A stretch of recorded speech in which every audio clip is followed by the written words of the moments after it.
Bugünkü mövzumuz fotosintezdir. Bildiyimiz kimi fotosintez sözünün mənası fotos işıq, sintez birləşmə deməkdir, əmələ gəlmə deməkdir. Yəni günəş enerjisinin iştirakı ilə qeyri-üzv maddələrdən üzv maddələrin sintezidir.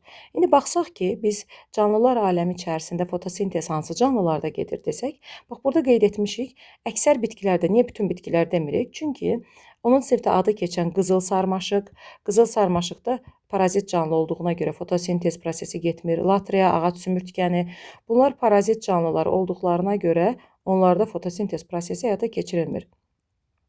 Heyvanlardan bir hüceyrəli heyvanlar yaşıl evqaleni Volvoxda, bakteriyalardan isə siyanobakteriya, yaşıl bakteriya, qırmızı bakteriyalarda fotosintez həyata keçirilir.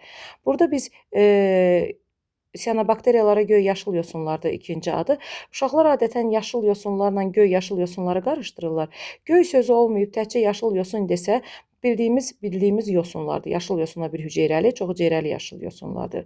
Amma sözün əvvəlində göy sözü varsa, deməli söhbət nədən gedir? Siyanobakteriyalardan gedir.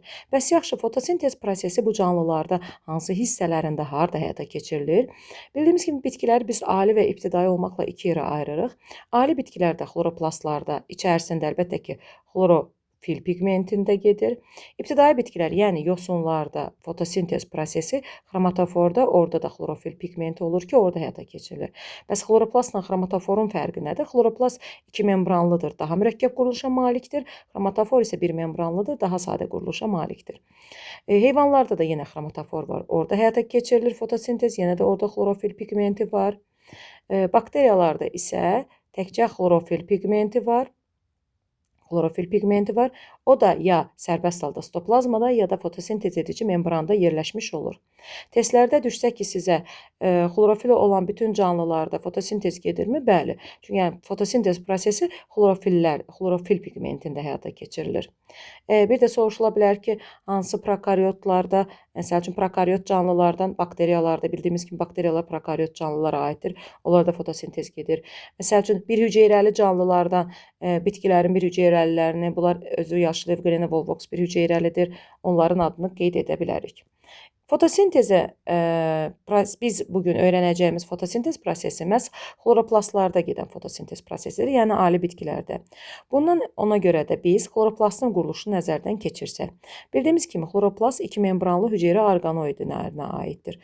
Xarici membranı hamar, gördüyünüz yaşıl rəngdə olan hamar, daxili membranı isə qırışlıdır və daxili membranı qırışlar tilakoidləri yaradıbdır. Yəni bax üst-üstə düzülmüş bax bu yumrular, bu dörd künclərin adı tilakoid adlanır. Tilakoidlər isə üst-üstə düzələrək nəyə əmələ gətiribdir? Qranları. Xloroplastın daxilində stroma mayyəsi var. Həmçinin onun parlaq rəngli DNT-si var halqa şəklində. Həmin DNT xloroplastı ikiyə bölməklə çoxalmasına imkan yaradır. DNT varsa burada 3 növ RNT-nin 3 növü də var. Ribosomlar var, polisom var. Daxilində zülal sintezi həyata keçirilir. Həmçinin fotosintezin məhsulu olan qlukoza yaranır, sonra nişasta, digər üzv maddələr sintez olunmağa başlayır. İndi isə fotosintezin mexanizminə nəzər keçirsək, fotosintezin mexanizmində biz iki cür amilləri nəzərə almalıyıq. Bu amillərdən birincisi xarici amillərdir, ikincisi isə daxili amillərdir. Daxili amillərimiz bizim bitki ilə bağlıdır. Yəni bitkinin özündə olan amillərdirlər ki, fotosintez gedən səthin sahəsi, yəni yarpağın sahəsi, xlorofilin miqdarı, bitkinin yarpağında ağızcıqların sayı, fermentlərin miqdarı. Bunlar daxili, bitkinin özündə olan amillərdirlər. Xarici amillər isə xaricdən alınan amillərdirlər. Bura karbon qazı, istilik, su, mineral maddə, işığın şiddəti, işığın dalğa uzunluğu aiddir. Bu daxili amillərdə məsələn bax xlorofilin miqdarı. Bildiyimiz kimi yarpağın mezofil hüceyrələrindən sütunvari toxumada xloroplastların miqdarı daha çoxdur. Süngər toxumada biraz azdır. Ona görə də sütunvari toxumada süngər toxumaya nisbətən fotosintez daha intensiv getmiş olur. Burada qrafiklər verilibdir. Həmin qrafikləri içərisini doldurmağa çalışaq. Əsasən xarici amillərin qrafikidir. Burada fikir verdiyiniz kimi karbon qazı ilə işığın şiddətinin asıllıq qrafiki verilibdir. Və burada da qeyd olunubdur ki, karbon qazının miqdarı və işığın şiddəti artdıqca fotosintez sürətlənir. Amma bir qədər sonra prosesin sürəti sabitləşir. Dayanır demir ha, bax sabitləşir. Karbon qazından asıllıq qrafikini göstərsək, qalxır, sonra sabitləşir. Amma sıfır başlanğıcı götürmür, çünki havada müəyyən miqdar karbon qazı var. Amma işığın şiddətindən asıllıq qrafikini sıfır başlanğıcından götürüb düz aparırıq. Niyə? Çünki işıq birdən-birə açılmır da, hava yavaş-yavaş aydınlanma gedir gündüzlər. Yəni ona görə də işığın şiddəti deyəndə bu nə nəzərdə tutulur? İşığın səhərdən günortaya qədər daha çox istilik verməsi, daha çox işıqlı olması. Yəni bir olar səhər saat 8-də, 9-da havanın işıqlı olması, bir də günorta vaxtları. Bu da işığın şiddətidir. Asıllıq qrafikləri yenə artdı və sabit qaldı. Sonra gəlir xlorofil miqdarından. Ümumiyyətcə daxili amillərin böyük əksəriyyətindən fotosintezin asıllıq qrafiki düz asılıdır. Yəni xlorofilin miqdarından da, yarpaq sahəsi də artdıqca fotosintezin təsir gedir, ağacıqların sayı da, fermentin miqdarından da düz asıllıq qrafikini göstərə bilərik. Sonra fotosintezin temperaturdan asıllığına gələndə, bax burada da qeyd olunubdur, 20-25 Selsi dərəcəyə çatana qədər proses sürətlənir. Proses 25-35 Selsi dərəcəyə qədər sürətlənir, sonra isə aşağıya düşür, yəni dayanır. Bax burada deyirdik ki, sabit qalır, amma burada deyirik ki, artır, sonra isə tamamilə dayanır. Niyə? Çünki 35 Selsi dərəcəyə qədər fotosintez sürətlənir, hətta bəzi testlərdə, kitablarda 30 Selsi dərəcədə göstərir bunu. Sonradan isə bitki, məsəl üçün, havanın temperaturu 40 Selsi dərəcə olanda fotosintez getmir. Biz elə bilirik ki, 40 Selsi dərəcədə də fotosintez gedir. Xeyr. Niyə? Çünki bitki özünü artıq qorumağa alır. O, fotosintezə sərf edəcəyi suyu buxarlandırmağa, transpirasiya yönəldir ki, həddindən artıq günəşin yandırıcı şüalarından qorunsun deyib. Sonra isə günəşin işığın dalğa uzunluğundan, dalğa uzunluğu deyəndə bilirik ki, görünən ağ işığın 7 spektri var, yəni 7 göquşağın 7 rəngi və bu 7 rəngin hamısında fotosintez sürətli getmir. Yalnız göy və qırmızıda gedir. Amma sarı və yaşılda isə intensivlik aşağı düşmüş olur. Ona görə biz yarpaqları yaşıl görürük. Niyə? Çünki yarpaqları yaşıl işığı əks etdirirlər. Onda belə bir qrafik çəksək, göydə yuxarı olur, göydə gəlir, yaşılda azalır, qırmızıda isə yenə artmış olur. Bu fotosintezin işığın dalğa uzunluğundan asıllıq qrafiki olmuş oldu. İndi isə fotosintezin mexanizminə keçək. Fotosintezin mexanizminə keçməmişdən əvvəl fotosintezin tənliyini reaksiyasını yazaq. Bildiyimiz kimi fotosintezin tənliyində 6 molekul karbon qazı, 6 molekul su birləşərək glukoza və 6 molekul oksigen əmələ gəlmiş olur, oksigen qazı əmələ gəlmiş olur. Və biz 6-cı sinifdən etibarən deyəndə deyirik ki, fotosintezdə karbon qazı udulur və oksigen qazı verilir və bitki özünə qida hazırlayır. Yəni nə hazırlayır? Glukoza hazırlamış olur. İndi isə bu reaksiyanın necə getdiyinə nəzər yetirək. Bildiyimiz kimi fotosintez xloroplastlarda həyata keçirilir. Və xloroplastları çəkməyə çalışaq burada. Xloroplastlar iki membranlıdırlar. Xarici membranı hamar, xloroplastların daxili membranı bayaq göstərdiyimiz kimi qırışlı və tilakoid adlanan qırışları əmələ gətirmiş olur. İndi isə mən bu qırışları tam çəkmirəm. Bir dənə tilakoidi götürəcəm və onda gedən fotosintez prosesi haqqında məlumat verəcəm sizlərə. Bir dənə tilakoidimizi çəkək. Və burada artıq bizə fotosintezin başlaması üçün günəş enerjisi lazımdır. Yəni işıq. Deyək ki, bu bizim olsun günəşimiz.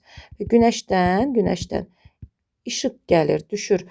Tilakoid deyək ki, yarpağın səthinə, yarpağın içərisindən keçir, xloroplastın üstlərinə düşür, oradan isə gəlir tilakoidin membranına düşdü və tilakoidin membranında xlorofil pigmentlər olur. Həmin xlorofil pigmentinin elektronları günəş işığının təsiri nəticəsində isinir, sanki həyəcanlanırlar və həyəcanlanmış elektronlar, mənfi yüklü elektronlar olduqları yerdən elektron daşıyıcıların köməyi ilə yerlərini tərk edirlər və daxili membranın xaricinə doğru. Yəni, biraz bunu böyük çəkməyə çalışın, bir dəqiqə. Yəni, hara doğru hərəkət edirlər? Daxili membranın xaricinə doğru çıxdılar. Və həmin elektronların sanki yeri boşalmış kimi oldu. İndi onun nə ilə əvəz olunacağını qeyd edəcəm. Deməli, işıq düşdü tilakoidin membranına, elektronlar həyəcanlandı və daxili membranın xaricinə doğru yer dəyişmə elədilər və bu da xüsusi elektron daşıyıcıların köməyi ilə həyata keçirildi. Və biz xarici amillərin adını çəkəndə suyun adını da çəkmişdik. Bildiyimiz kimi tilakoidin içərisində su var. İkinci mərhələdə, indi prosesi burada göstərirəm sizə. İkinci mərhələdə su fotolizə uğradı. Suyun fotolizə uğramasının səbəbi günəş işığıdır. Deməli, günəş işığı burada bizə iki yerdə lazım oldu. Bir, tilakoidlərin membrandakı elektronları həyəcanlandırdı. İkinci, suyu fotolizə uğratdı. Su fotolizə uğrayanda hidroksil mənfi və hidrogen müsbət ionlarını əmələ gətirmiş oldu. Hidroksil özünün, OH özünün mənfi elektronlarını verib radikala çevrildi. Yəni, həmin elektronları verdi, radikala çevrildi. Mənfi elektronlar, burada yəqin ki, bir molekul deyil, axı çoxlu molekul su fotolizə uğrayıbdır və çoxlu molekul hidroksil yaranıbdır və çoxlu da elektron yaranıbdır. Həmin elektronlar itirilmiş, bax bu elektronların yerini keçirlər və prosesə hazır vəziyyətə gəlirlər. Və buranı düzləşdirim ki, yəni ki, itirilmiş elektronların yerini kim tutdu? Hidroksil ionlarının verdiyi elektronlar tutmuş oldu. Həmin hidroksil yəni radikalları sərbəst qala bilmədiklərinə görə 4 hidroksil radikalı birləşərək su və oksigen əmələ gətirirlər. Su yenidən prosesə qayıdır. Əmələ gəlmiş oksigenin bir qismi hüceyrə tənəffüsünə, bir qismi isə sərbəst halda xaric olunmuş oldu hüceyrədən. Baxın, burada reaksiyamıza baxsaz, hələ ki fotosintez təzə başlamışıq, amma oksigen qazı əmələ gəldi. Uşaqlardan soruşanda ki, oksigen qazı hardan əmələ gəlir? Fikirlərində 6-cı sinifdən qaldı ki, karbon qazını udub oksigeni verir. Onda karbon qazından əmələ gəlir oksigen. Xeyr, oksigen suyun fotolizindən yarandı. Su birinci mərhələdə, işıq mərhələsində fotolizə uğradı və oksigeni yaratmış oldu. Oksigen burada aralıq məhsul kimi çıxmış oldu. Bayaq qeyd etmək yadımdan çıxdı. Fotosintezin mexanizmini biz iki yerə ayırırıq. İşıq mərhələsinə, qaranlıq mərhələsinə. İndi danışdığım proses işıq mərhələsində gedir. Yəni, işıq mərhələsində günəş enerjisinin olması vacibdir. Amma qaranlıq mərhələsi isə günəşin olması vacib deyil. İşıq mərhələsi tilakoidlərdə gedir. Qaranlıq mərhələ isə, buradan göstərim, stromada. Stromada isə qaranlıq mərhələ gedəsidir. Deməli, dedik ki, oksigen aralıq məhsul kimi xaric olundu. Su yenidən prosesə qayıda bilər. Çünki niyə? Biz bitki bir müddət olar ki, yayda susuz qalsın. Biz bitkiyə su tökməyək. Onda həmin o su siklə qayıdıb yenidən bu fotosintez prosesini həyata keçirə bilər. Amma uzun müddət su tökməsə, əlbəttə ki, bitkiyi quruyasıdır. Burada bir dənə qalan hidrogen müsbət oldu. Həmin hidrogen müsbətlər isə çox saydadır. Çünki bir molekul su fotolizə uğramayıb axı. Çoxlu sayda hidrogen ionları düzülür tilakoidin daxili, yəni daxili membranın daxilində. Deməli, daxili membranın xaricində elektronlar, mənfi yüklü elektronlar, daxili membranın daxilində müsbət yüklü hidrogenlər düzüldü və nəticədə mənfi yüklü elektronlarla müsbət yüklü hidrogenlər arasında elektrik sahəsi yarandı və burada potensiallar fərqi 200 millivolta çatanda, əlbəttə ki, tilakoidin membranında 200 millivolta çatanda membran boyunca düzülmüş ATF sintetaza fermenti var. ATF sintetaza fermenti kanal açır və ATF sintetaza fermentlərinin arasındakı proton kanalı, bu kanalın adına proton kanalı deyirlər. Bu kanaldan hidrogenlər gəlirlər, sürətlə hara doğru çıxmağa başlayırlar? Stromaya, yəni tilakoidin daxili membranının xaricinə doğru çıxmağa başlayırlar. Stromaya doğru çıxmağa başlayırlar. Yəni hidrogenlər sanki açılmış bu yoldan xaricə doğru, yəni daxildən xaricə doğru çıxmağa başlayırlar. Və hidrogenlər bu açılmış proton kanalından keçəndə müəyyən enerji sahəsi yaranır. Və həmin enerjinin hesabına stromada olan, yəni tilakoidin membranının yaxınlığında yerləşən ADF, yəni adenozin difosfat özünə həmin enerjinin hesabına fosfat tursunu birləşdirərək ATF əmələ gətirir. ATF də adenozin trifosfatdır ki, bildiyimiz kimi hüceyrənin enerji mənbəyidir. ATF-in yaranması haqqında biz danışanda demişdik ki, ATF xloroplastlarda da yaranır, mitoxondriyada da. Amma bir fərq oydu ki, xloroplastlarda yaranan ATF qlukozanın sintezinə sərf olunur, amma mitoxondrdə yaranan ATF isə hüceyrə digər məqsədlər üçün istifadə edir. Bir də təkrarlayaq, hidrogenlərin sürətlə kanaldan çölə çıxması nəticəsində enerji sahəsi yarandı. Həmin enerjinin hesabına ADF özünə fosfat turşusunu birləşdirdi və ATF-i əmələ gətirdi ki, ATF sonra stromaya gedəsidir və qaranlıq mərhələdə istifadə olunasıdır. Stromada ATF, yəni ATF burada işıq mərhələsinin əsas məhsuludur və üzvü birləşməsidir. Əsas məhsulu və üzvü birləşməsidir. Aralıq məhsulu isə nə oldu? Oksigen oldu. Və bir də stromada NADF adlanan NADF, yəni bunun açıqlaması nikotin, amid, adenin, dinukleotid, difosfatdır. NADF, qısaca NADF deyirik biz buna. NADF stromada olur. Bu da elektronda enerji daşıyıcısıdır və burada gördüyümüz elektronları və hidrogenləri özünə birləşdirir. Amma necə birləşdirir? Bir molekul NADF özünə 2 elektronu birləşdirəndə bir dənə də hidrogeni birləşdirmiş olur.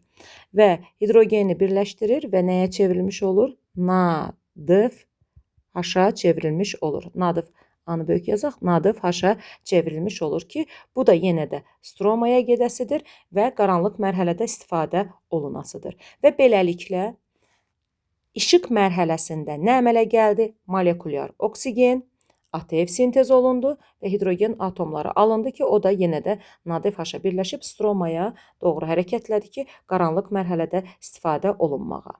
İndi isə qaranlıq mərhələ harda gedir, necə gedir ona baxsaq, biraz bunu genişləndirək. Deyək ki, bu bizim xloroplastımızın stroması, yəni mayesi. Orada bildiyimiz kimi stromanın içərisində 5 karbonlu pentoza var. 5 karbonlu pentoza. Deyirsiniz ki, 5 karbonlu pentoza bura hardan gəlibdir? Riboza difosfatdır bunun adı. Ümumiyyətcə, burada xloroplastın içərisində əlbəttə ki, fotosintez prosesi gedib glukoza yaranırsa, glukoza sonra da yenidən parçalanmağa daxil olur. Yəni bir sikl kimi bunu düşünün. Çünki biz burada qaranlıq mərhələdə gedən prosesimizə Calvin sikli deyəsiyik. Yəni bir dairə kimi fikirləşək. 5 karbonlu pentoza var. Və 5 karbonlu pentoza, bax burada reaksiyada göstərmişik karbon qazı. Artıq karbon qazı devrəyə girir.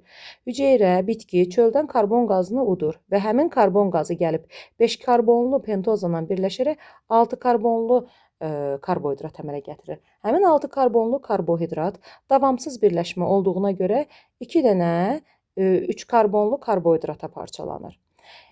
2 dənə C3 yaranır və burada gördüyümüz ATF həmin o C3-lərə enerjini verərək onları yenidən 6 karbonlu karbohidrata çevirmiş olur.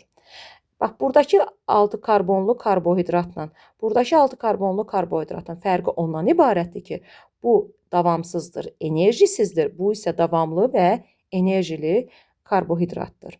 Sonra həmin bu 6 karbonlu karbohidrat NADF-dən hidrogenləri alaraq çevrilir C6H12O6-ya. C6H12 də yenidən 5 karbonlu pentozaya parçalana bilir. Hamısı yox, müəyyən bir qismi. Çünki əsas qida daxı bitkilərin bir qismi qida kimi sərf olunur, bir qismi isə 5 karbonlu pentozaya çevrilmiş olur, yenidən parçalanmış olur. Bax, bu gördüyümüz siklə biz Calvin sikli deyilir və yaxud da digər adı karbon qazının fiksasiyası deyilir. Yəni, ya Calvin sikli deyilir, ya da karbon qazının fiksasiyası deyilmiş olur. Bu da bizim fotosintezin qaranlıq mərhələsi olmuş oldu və kitabımızdakı şəklə nəzərdən keçirsək, bu kitabımızda olan şəklə baxsaq, baxın, görürsünüz, burada yazılıb, günəş işığı düşdü. Bu 11 yox, xlorofildir. Xlorofilin membranına. Xlorofilin membranındakı elektronlar həyəcanlandılar. Bax, bu tilakoid membranıdır. Xarici membranına çıxdılar və sonra su fotolizə uğradı. OH-lar öz elektronlarını verdilər. Elektronlar gəldi, bu itirilmiş yeri tutdu. Sonra hidrogen radikal ionları yarandı. Hidrogenlər daxildə, elektronlar xaricdə düzüldü. Nəticədə potensiallar fərqi yarandı. ATF kanal açdı, proton kanalı. Hidrogenlər sürətlə çölə çıxmağa başladılar və burada ADF-dən ATF sintez olundu və elektronlarla hidrogenləri sonra NADF özünə birləşdirdi. NADF H-a çevrildi və sonra isə qaranlıq mərhələ başladı. Kalvin sikli burada əslində C5 buradan C3-dən başlayır, burada C5-dən başlanır. Əslində bu proses çox mürəkkəb prosesdir. Burada çoxlu bir fermentativ reaksiyalar gedir. Sadəcə biz kitablarımızda bunu geniş keçmirik. Türk ədəbiyyatlarında, xarici ədəbiyyatlarda burada çoxlu fermentlər iştirak edir. Yəni çox mərhələli şəkildə baş verən bir sikldir bu. Biz sadəcə olaraq deyirik ki, 5 karbonlu karbohidrat karbon qazını birləşdirdi, 6-ya çevrildi. O 2C3-ə parçalandı, təzədən C6 yarandı. Sonra nəhayətdə C6 H12O6 qlukoza yaranmış oldu. Onun izahı da bax burada verilibdir. C5, C6, 2C3, C6 və C6H12O6. Əlbəttə ki, bunların yanında hidrogeni, oksigeni də var. Təkcə karbondan ibarət deyil ki, sadəcə olaraq miqdar fərqi var. Nəhayətdə bitkinin lazım olan qidası qlukoza yaranmış oldu. Və burada qlukoza qaranlıq mərhələnin reaksiyasını görürük. 6 karbon qazı, 24 hidrogen və qlukoza su. 24 hidrogen niyə? Çünki proton kanalından 24 hidrogen keçəndə 1 mol qlukoza yaranmış olur. Biz fotosintezin tənliyinə baxsaq, orada biz deyirik ki, proton kanalından 24 proton kanalından 24 hidrogen keçəndə 1 mol glukoza yaranmış olur. 1 mol glukoza da 180 qramdır. Glukoza bəs nədən yarandı? Karbon qazının fiksasiyasından isə glukoza yarandı.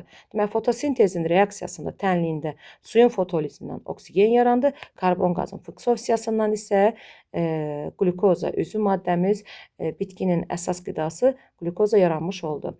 Burada 24 hidrogeni niyə vurğulayıram? Çünki bizə testlərdə bəzən soruşulur ki, proton kanalından məsəl üçün 6 hidrogen keçəndə neçə mol glukoza yaranmış olur? Onda biz tənasib qururuq ki, 24 keçəndə 1 mol yaranırsa, 6 hidrogen keçəndə x mol glukoza yaranmış olur. Və yaxud da 180 qram glukoza yaranırsa, 6 hidrogen keçəndə x qram glukoza yaranmış olur. Burada fotosintezin məhsuldarlığın düsturu verilibdir. Bildiyimiz kimi, M bərabərdir ST düsturu var və bu fotosintezin məhsuldarlıq düsturudur. Nə deməkdir məhsuldarlıq düsturu? Yəni, yarpağın sahəsi 1 metr kvadrat yarpaq sahəsi. Əlbəttə ki, bir yarpağın, yəni bu banan yarpağı və ya da böyük yarpaq deyilsə, 1 kvadrat metr yarpaq ələm-ələm olmur. Yəni, bu bir ağacın üzərindəki yarpaqları yan-yana düzsək, 1 kvadrat metr sahədə, 1 saat ərzində bitkidə 1 qram glukoza yaranır. Həmişə yadımızda saxlayaq, düsturdakı bu M glukozanın kütləsini göstərir, başqa maddənin yox. Niyə? Çünki fotosintez zamanı əmələ gələn maddəmiz glukozadır. Bunu çevirməyə çalışmayın. Metr kvadratını santimetrə, saatı saniyə, qramı heç nəyə çevirmirik. M qramdır, S metr kvadratıdır, T isə zamanı göstərmiş olur. İndi ona aid məsələlərin də həllinə baxasıq. Əsas burada bu hissəyə nəzər keçirək ki, biz bildiyimiz kimi bitkilər, yaşıl bitkilər, yəni xlorella yosunlardan fərqli olaraq bitkilər üzərlərinə düşən günəş enerjisinin 1%-dən istifadə edir. Yəni, yarpağın üzərinə nə qədər günəş enerjisi düşsün. Fərqi yoxdur. Məsələn, 100.000 kilojol enerji düşsə belə, həmin bitki onun 1%-dən istifadə edir. 1%-dən, yəni 1000 kilojolundan istifadə edir. Özünə üzüm maddə hazırlamaqdan ötürü. Amma xlorella yosunu isə 12%-dən istifadə edir. Digər suda olan yosunlar, qonur qırmızı yosunlar 0,4% günəş enerjisindən istifadə edirlər. Burada belə bir cümlə var. Fotosintez zamanı yaranan glukoza, bax deyir ki, burada fotosintez zamanı əmələ gələn glukoza bitkilər üçün lazım olan üzüm maddələrin əmələ gəlməsində monomer rolunu oynayır. Nə demək istəyir? Biz bilirik ki, fotosintez getdi, glukoza yarandı, bu bitkidə qida kimi istifadə olunur. Bir qism glukoza isə bitkidə olan zülalların, yağların, karbohidratların, digər mürəkkəb maddələrin əmələ gəlməsində monomer rolunu oynayır. Çünki məsəl üçün zülal sintez olunmağı lazımdır. Və ya da amin turşu daha doğrusu bitkidə sintez olunur. Amin turşuların tərkibində karbon, hidrogen, azot, oksigen, digər kükürt, digər elementlər var bildiyimiz kimi amin turşuların tərkibində. Bəs onlar necə əmələ gəlir. Deyir ki, torpaqdan suda həll olmuş mineral maddələri alır bitki kökləri. Bu maddələrin bir qismini fermentlər fəallaşdırır və digərləri isə fotosintez zamanı əmələ gələn karbohidratlardan zülalların, hormonların sintezinə sərf olunur. Bu prosesdə nitratlar və sulfatlar əsas rol oynayır. Nitrat da, sulfat da duz halında, bunun tərkibindəki bax nitratda azot, sulfatdakı kükürt suda həll olmuş şəkildə bitkiyə gətirilir və bitki buradan amin turşular, özünə lazım olan zülalları, digər maddələri sintez etmiş olur.